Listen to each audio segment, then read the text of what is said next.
over the coming few days.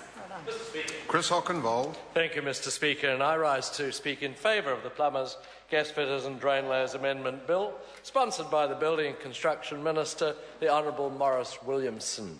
Mr Speaker, the particular aspect of this legislation has been pursuing certainly my career in Parliament since 2005. This particular bill tidies up legislation around the funding of the Plumbers, Gasfitters and Drainlayers Board, and we've just heard from the Minister and from the Select Committee Chair, the Honourable Ruth Dyson, and I'd like to compliment her on the introduction of this bill and the fact that she sought additional time. It made it a more comfortable business to deal with. But in fact, it's a straightforward amendment bill, and it's an important one. While it might not capture many headlines, that shouldn't take away from the importance of the field or the intent of this particular bill. Its field being plumbers, gasfitters and drainlayers, but more broadly, the safety and structure of our homes. And let's remember, Mr Speaker, plumbers probably do more than longevity, or certainly as much for longevity, as does the health services which we enjoy under this government.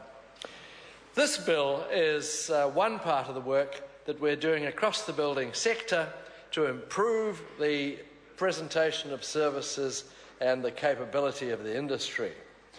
It was disappointing not to reach agreement at the Select Committee on the bill, but I would note positively that the committee unanimously recommended a useful technical drafting amendment. There was certainly no great disruptive argument. There were just different points of view.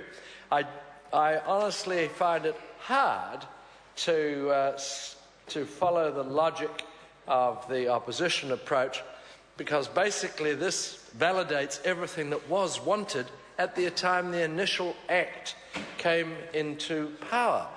And so, well, it did. This was what was wanted. If it had been done at the time, there'd be no grounds for complaints.